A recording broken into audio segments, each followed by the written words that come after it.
আমি না ও আমি ওকে চিনি না, জানতো না, আমার কারো দরকার নেই। সঞ্জয়ের এই কাজে মানে না আমার দরকার নেই আর রোজ রোজ রোজ।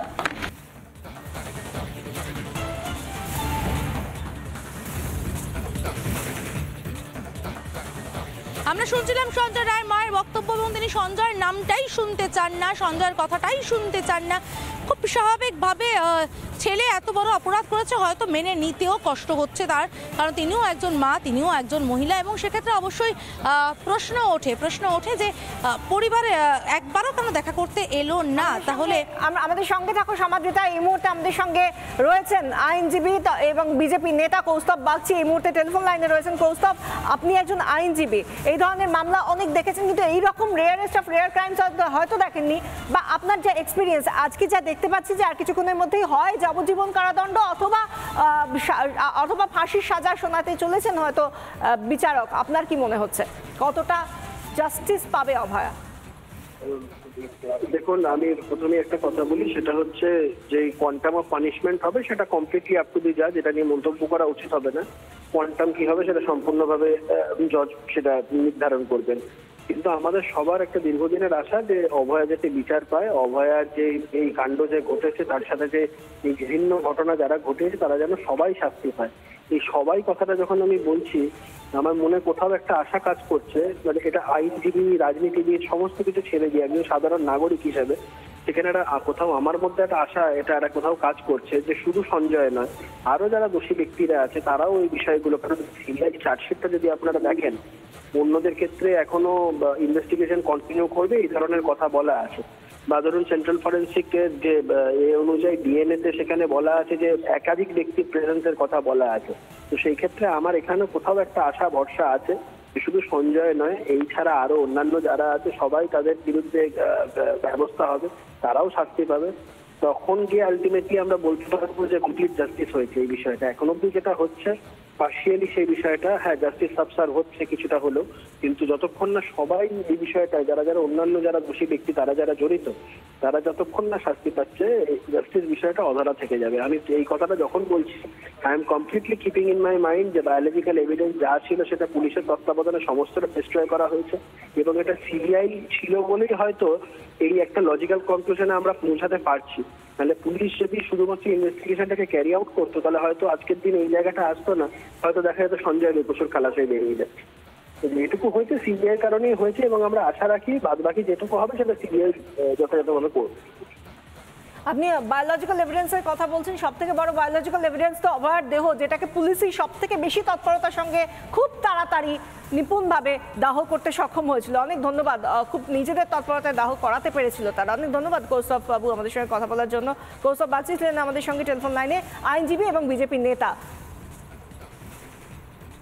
আমরা আরো একবার যাব সমাদৃতার কাছে। সমাদৃতা, একটার পর একটা আমরা প্রতিক্রিয়া নিচ্ছি এবং সকলেই বলছেন যে একা সঞ্জয়ের পক্ষে এটা সম্ভব নয়, আরো অনেকেই নিশ্চয়ই এর পেছনে রয়েছেন, এবং সেগুলো বলার পেছনে তো শুধু আবেগ নয়, অনেকগুলো যুক্তিও রয়েছে, অনেকগুলো প্রশ্ন রয়েছে যেগুলো অত্যন্ত সলিড প্রশ্ন।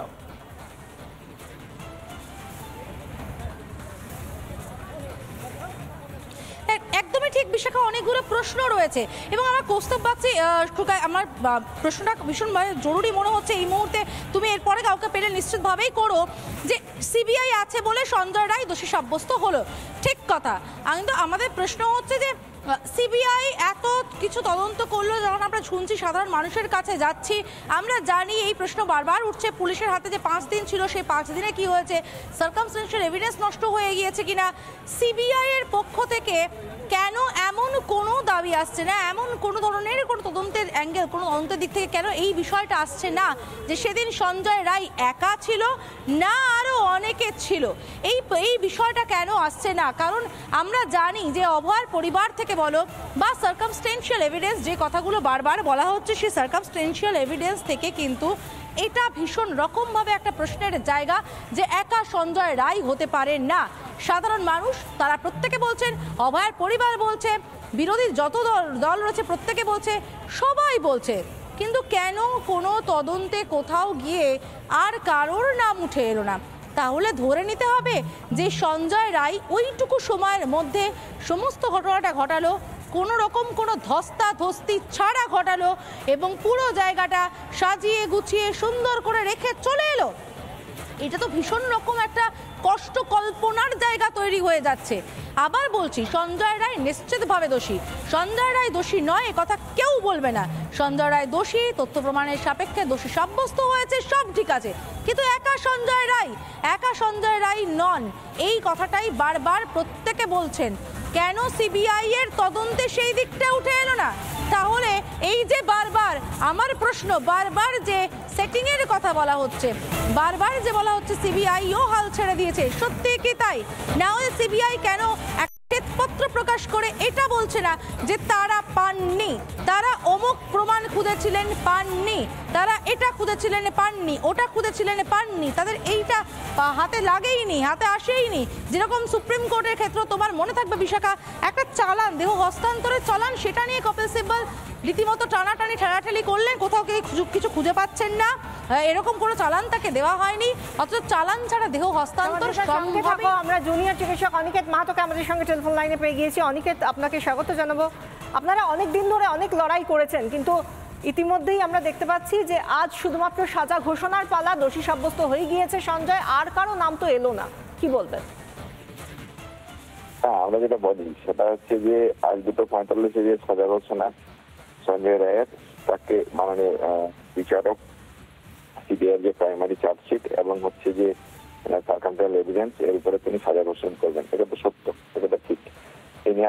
এই সাজা ঘোষণা নিয়ে আমাদের কোনো দ্বিমত নেই। কিন্তু প্রশ্নটা যেটা, সেটা হচ্ছে যে এই জায়গাটা এখনো এলো না, যেটা আপনি প্রশ্ন ঠিকই করেছেন, যে সঞ্জয় ছাড়া আর কারা।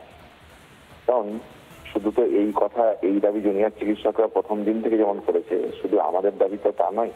সাম্প্রতিককালে সিএসএফএল এর যে রিপোর্ট, সেই রিপোর্টে পরিষ্কার ভাবে কথা সুপ্রতিষ্ঠিত যে মাল্টিপল ডিএনএ প্রেজেন্স আছে। তাহলে মাল্টিপল ডিএনএ যদি প্রেজেন্স থাকে, তাহলে একজন ব্যক্তি কেন, কিরা কোথায়? দেশের সর্বোচ্চ সংস্থা সিবিআই, দেশের সর্বোচ্চ কোর্ট যেখানে মনিটর করছে, সেখানেও যদি বাকি ক্রিমিনালরা প্রকাশ্য দিবালোকে ঘুরে বেড়ায়, তাহলে কেমন বিচার?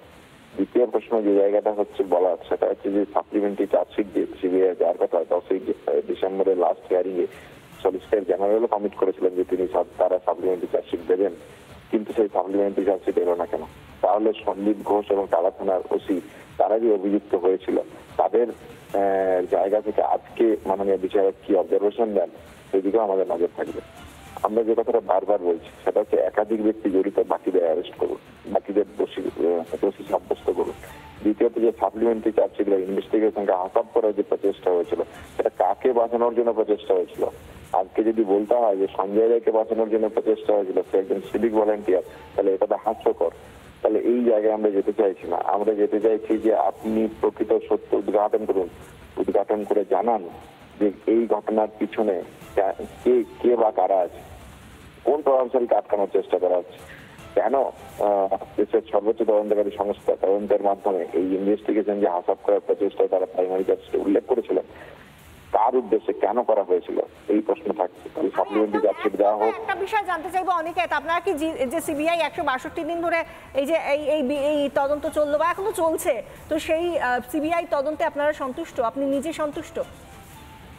না, একদমই সন্তুষ্ট নয়, একদমই। শুধু আমি কেন, দেশের সাধারণ জনগণকে কেউই সন্তুষ্ট হতে পারবে না। কেউ যদি দেখে যে ক্রাইম সিন অফ ক্রাইম কোথায়, সেটাই যদি সিবিআই ঠিক করে বলতে না পারছে, সিবিআই তার প্রাইমারি চার্জশিটে বলছে যে ক্রাইম সিন হচ্ছে সেমিনার রুম, কিন্তু যে কথাটা বলছে না আবার, সেটা হচ্ছে যে এমআইএমডি রিপোর্ট অনুযায়ী যে অ্যান্টিমর্টাম যে ইনজুরির সংখ্যা আছে, সেই সংখ্যা থেকে 11 এক্সপার্ট প্যানেলিস্টের যে ডক্টরের টিম, তারা পরিষ্কারভাবে বলছে ফাইটিং এবং স্ট্রাগলের চিহ্ন আছে, তার মাথায় যে ইনজুরির চিহ্ন আছে, তার ভেজাইনাল জায়গাতে যে ইনজুরির চিহ্ন আছে, যে আঘাতের চিহ্ন আছে, তাহলে এই চিহ্নগুলো থেকে পরিষ্কার যে ফাইটিং এবং স্ট্রাগলের সাইন থাকবে। আবার সিএসএফএল এর রিপোর্ট বলছে গোটা সেমিনার রুমে কোথাও ফাইটিং এবং স্ট্রাগলের সাইন নেই। তাহলে যদি সিন অফ ক্রাইমেই ঠিকঠাক ভাবে উঠে না আসে, তাহলে এর সাইন্টিফিক ব্যাখ্যা কি? এই ব্যাখ্যা যদি আমি না জানতে পারি, আমি কিভাবে বলতে পারবো যে আমি সন্তুষ্ট হলাম? যে এক্সট্রা মাল্টিপল ডিএনএ প্রেজেন্স সিএসএফএল এর রিপোর্টে বলছে, এগুলো তো জুনিয়র ডাক্তারদের মন গড়া কথা নয়, এগুলো তো একটা তথ্য প্রমাণ ভিত্তিতে কথা বলছি। তাহলে সেই জায়গাটা যদি মাল্টিপল ডিএনএ প্রেজেন্স থাকে, দেশের সর্বোচ্চ তদন্তকারী সংস্থা তদন্ত করছেন এবং তারা বলতে পারছেন না যে এই ঘটনায় আর কারা জড়িত। অনেক ধন্যবাদ। অনেক ধন্যবাদ অনিকেত। অনিকেত মাহাতো, আন্দোলনকারী জুনিয়র চিকিৎসক, কথা বলছিলেন আমাদের সঙ্গে। এবং এই মুহূর্তে আমরা যে ছবিটা দেখতে পাচ্ছি 310 নম্বর কোর্টরুমের ঠিক বাইরের ছবিটা, যেখানে আইনজীবীরা এই মুহূর্তে রয়েছেন, একেবারে এই সময়ের ছবি। এখন বাজে 2:12। এই সময় আপনারা লাইভ সেই ছবি দেখতে পাচ্ছেন।